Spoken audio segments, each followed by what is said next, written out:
প্রিয় দর্শক, আপনারা দেখছেন গ্রামীণ সমাচার। তৃণমূলের পতাকা তোলে স্বপ্না বর্মন। শিলিগুড়িতে উচ্ছ্বাসে দলীয় কর্মীরা।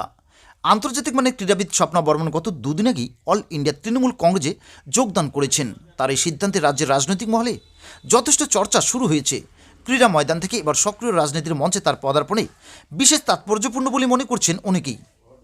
এদিন কলকাতা থেকে বন্দে ভারত এক্সপ্রেসে করে শিলিগুড়িতে পৌঁছান স্বপ্না বর্মন। স্টেশনে নামতেই দলীয় কর্মী সমর্থকদের ভিড় লক্ষ্য করে যে চোখে পড়ার মতো।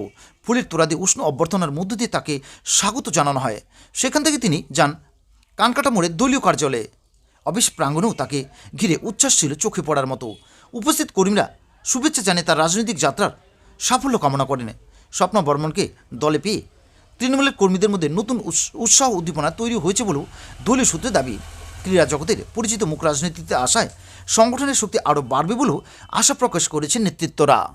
এদিন ক্রীড়াবিদ স্বপ্না বর্মন কি বললেন শোনাবো বিস্তারিত।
আমাকে সবাই জানেন আমি মমতা বন্দ্যোপাধ্যায় দিদির অনুপ্রাণিত হয়ে আমাদের কংগ্রেস টিএমসিতে আমি জয়েন করেছি এবং আমি চাই মানুষের জন্য কাজ করতে।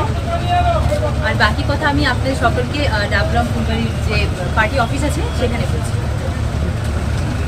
বাকি সবাইকে অনেক অনেক ধন্যবাদ। আশা